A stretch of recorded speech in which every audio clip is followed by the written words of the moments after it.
papaku menikah lagi. Padahal mama baru meninggal sekitar 2 tahun yang lalu. Tapi aku tidak bisa berbuat apa-apa untuk mencegah papa menikah lagi.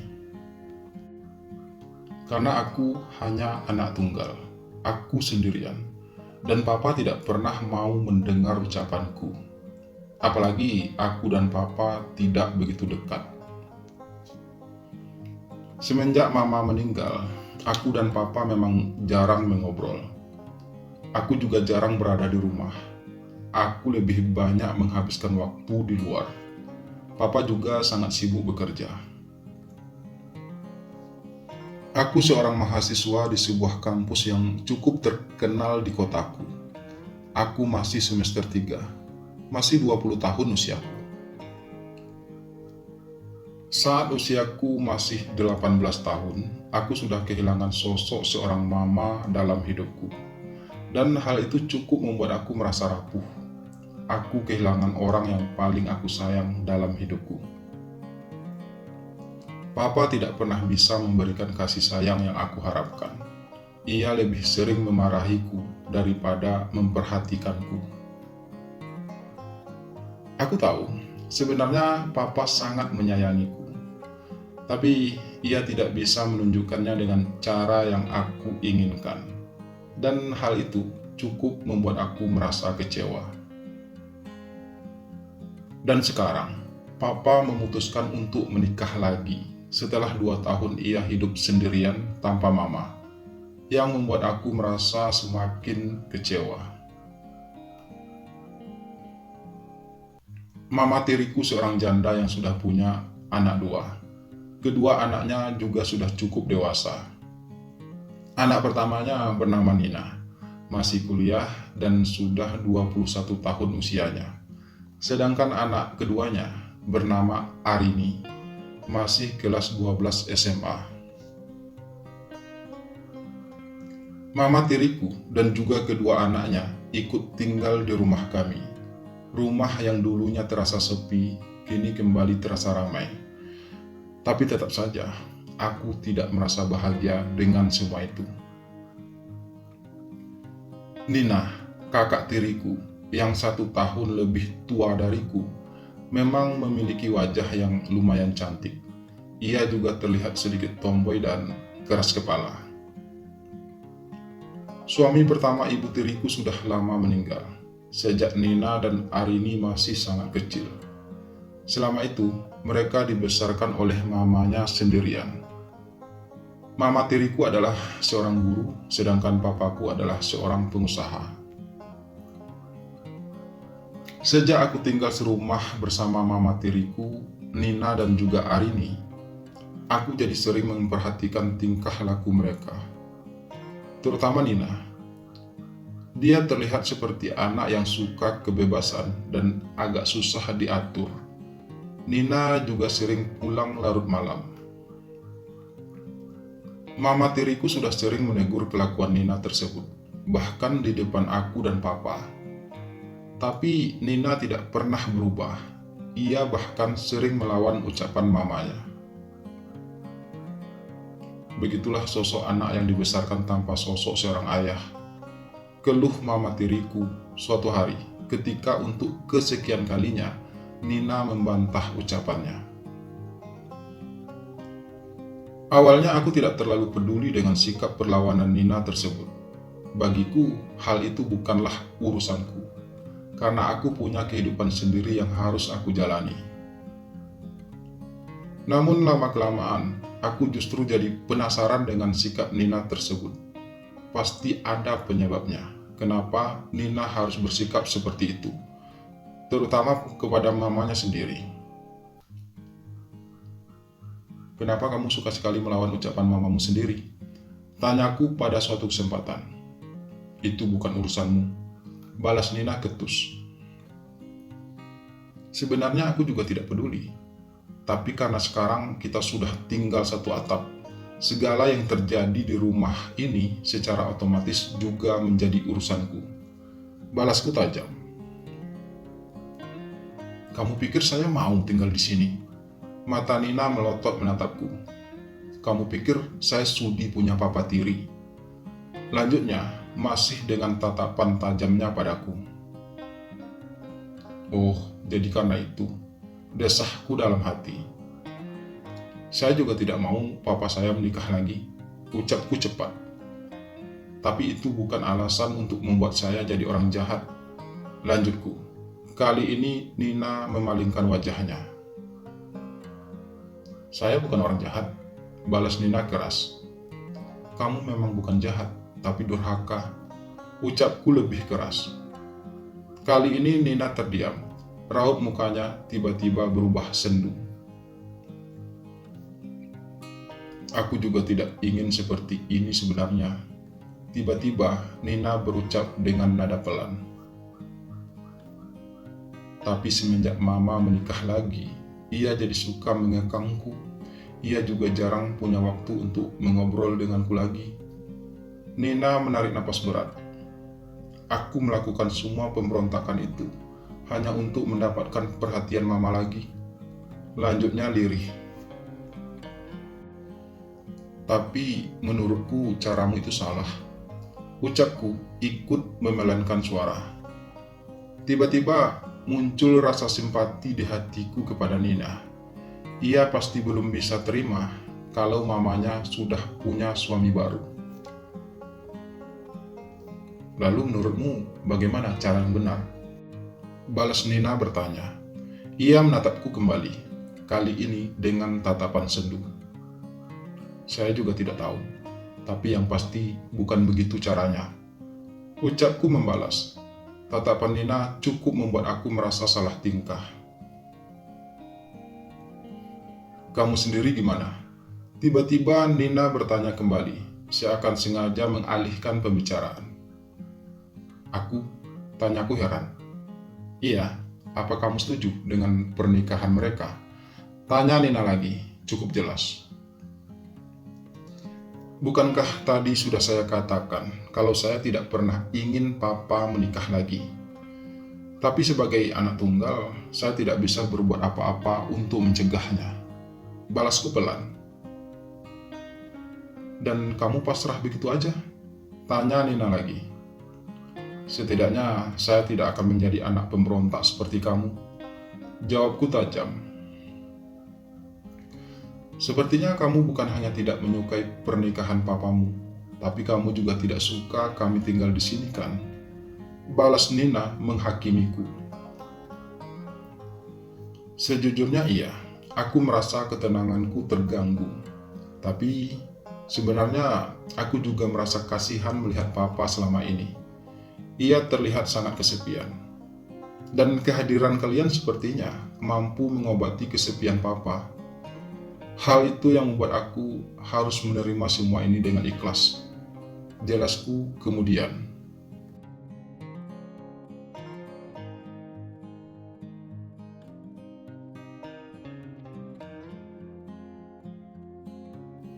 Dan begitulah, sejak kejadian itu, aku dan Nina menjadi dekat dan semakin sering mengobrol berdua. Ternyata Nina tidak seburuk yang aku sangkakan selama ini. Ia cukup pengertian orangnya. Aku dan Nina jadi sering menghabiskan waktu berdua. Kami jadi sering nongkrong bareng, ngampus bareng, nonton bareng, dan melakukan banyak hal bersama. Aku merasa bahagia dengan semua itu. Entah mengapa, aku seakan menemukan sosok yang aku impikan selama ini pada diri Nina. Perlahan, rasa kagum itu pun tumbuh, dan aku tidak bisa menolak hadirnya rasa itu. Hingga pada suatu malam, kami hanya tinggal berdua di rumah. Kebetulan waktu itu, papa, mama tiriku, dan Arini sedang pergi ke sebuah acara pesta pernikahan keluarga papa di luar kota. Aku dan Nina sengaja tidak ikut karena ada kegiatan di kampus. Malam itu hujan turun sangat deras. Suara petir bergemuruh silih berganti di langit. Aku sengaja tidak keluar kamar. Sampai akhirnya aku mendengar suara ketukan di pintu kamarku. Dengan malas, aku membuka pintu kamarku. Nina sudah berdiri di depan pintu. Wajahnya terlihat pucat pasi. Tubuhnya menggigil, seperti orang yang ketakutan. "Nina, ada apa?" tanyaku dengan mimik heran. Aku takut petir," balas Nina dengan suara bergetar. "Aku boleh di kamarmu sebentar, sampai hujan ini reda?" lanjutnya kemudian. Aku terdiam sesaat, terpaku. Aku masih tidak percaya kalau Nina yang tomboy tersebut juga punya rasa takut. "Iya, boleh. Kamu masuk aja," ucapku akhirnya. Tak tega melihat wajah Nina yang tiba-tiba memelas. Nina pun melangkah masuk. Ia duduk di sisi ranjang tidurku. Dengan sedikit ragu, aku pun ikut duduk di sampingnya. "Sejak kapan kamu takut petir?" tanyaku. "Sudah lama, sejak kecil. Tapi Mama tidak pernah tahu. Jika cuaca buruk seperti sekarang ini, biasanya aku hanya akan mengurung diri di kamar dan bersembunyi di bawah kasur," jelas Nina. "Lalu mengapa sekarang kamu tidak coba lagi sembunyi di bawah kasur?" tanyaku sedikit menggodanya. "Kamu gak mau saya berada di sini?" balas Nina balik bertanya. Bukan itu maksud saya. Tapi mengapa kamu memilih untuk menceritakan hal ini padaku?" tanyaku kemudian. "Karena aku percaya sama kamu, Raka," balas Nina terdengar jujur. Kali ini aku terdiam. Aku dan Nina memang sudah cukup dekat. Dan jujur saja, aku juga mulai mengagumi sosok Nina. Selain ia memiliki wajah yang cantik dengan postur tubuh yang proporsional, Nina juga anak yang pintar, penuh perhatian, dan sedikit belak-belakan. "Hanya bersama kamu aku bisa menjadi diriku sendiri, Raka. Di depan kamu aku tidak perlu berpura-pura.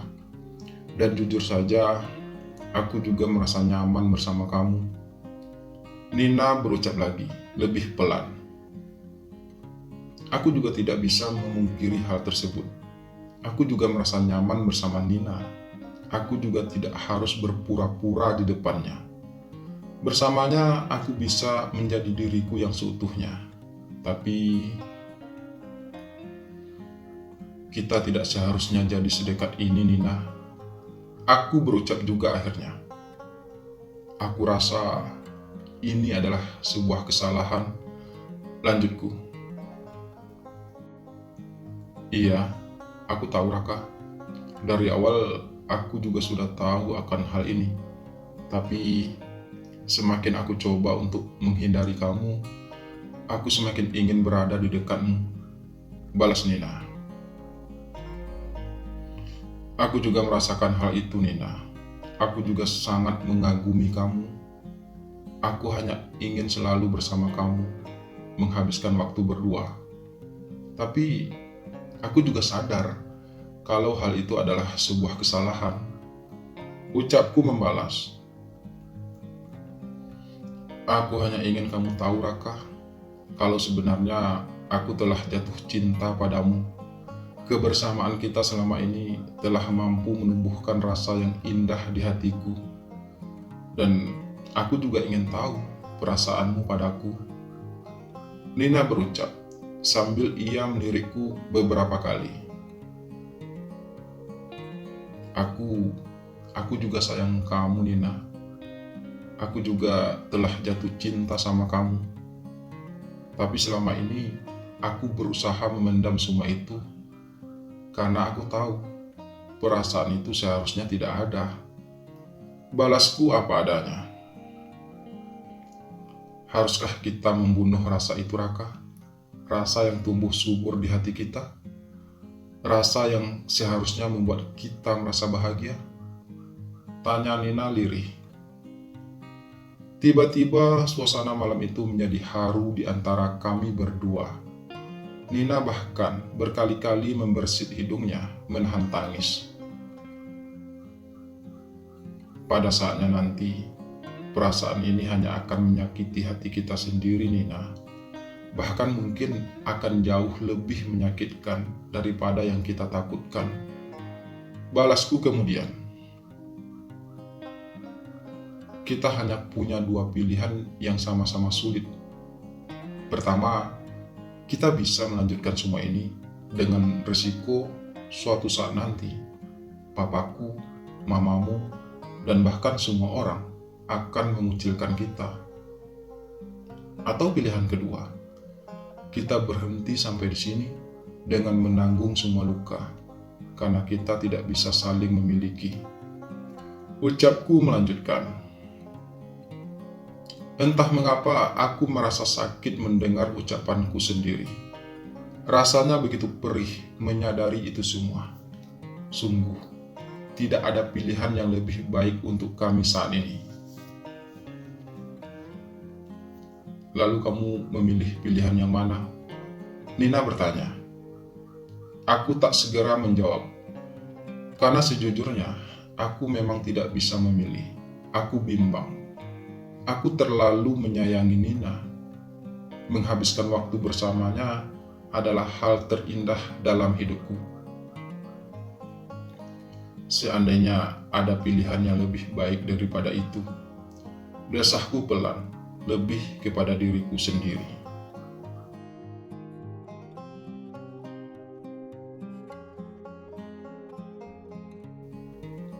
Nina akan melanjutkan kuliahnya ke Malaysia. Di sana, ia akan tinggal bersama pamannya. Sepertinya Nina memang sudah tidak betah tinggal bersama kita sejak awal. Aku terkesima mendengar ucapan mama tiriku barusan. Meskipun ucapan itu ia tujukan pada papaku. Mama tiriku mengatakan hal tersebut di depan kami semua saat kami makan malam. Jika hal itu bisa membuat Nina senang, saya setuju aja, balas papa, sambil terus menyantap makanannya. Aku melirik ke arah Nina, meminta jawabannya, tapi Nina hanya tertunduk. Sejak dulu, Nina memang ingin sekali kuliah di Malaysia, ikut pamannya di sana. Tapi selama ini, aku selalu mencegahnya. Dan sekarang, aku tidak ingin lagi menghalanginya, karena menurutku Nina juga sudah cukup dewasa untuk menentukan pilihan dalam hidupnya. Jelas mama tiriku lagi. Papa hanya manggut-manggut mendengar ucapan tersebut, sementara aku terus menatapi Nina dengan penuh tanda tanya. Selama ini Nina tidak pernah cerita tentang keinginannya untuk kuliah ke Malaysia. Tapi aku tahu pasti alasannya sekarang. Selepas makan malam, aku menarik tangan Nina untuk mengobrol di teras depan. Aku butuh jawabannya. Aku butuh mendengar langsung hal itu dari mulut Nina. Kenapa kamu harus pergi? Tanyaku memulai pembicaraan. Karena aku sudah menentukan pilihanku, Raka. Balas Nina sedikit tak acuh. Tapi mengapa kamu tidak ngomong dulu sama saya? Tanyaku lagi. Apa itu harus? Bukankah kamu sendiri yang memberi kita pilihan? Dan menurutku, ini adalah yang terbaik buat kita, Raka. Aku juga tidak mau selamanya terjebak dengan perasaan ini. Balas Nina kemudian. Dan aku hanya bisa terdiam, meskipun sejujurnya aku belum siap berpisah dengan Nina. Tapi aku harus menghargai pilihannya, karena memang itulah pilihan yang terbaik untuk kami saat ini. Akhirnya aku hanya bisa pasrah, membiarkan diriku terluka dengan pilihan tersebut, melepaskan Nina dari hidupku dan juga dari hatiku. Sakit memang, tapi aku harus bisa ikhlas menerima semua itu.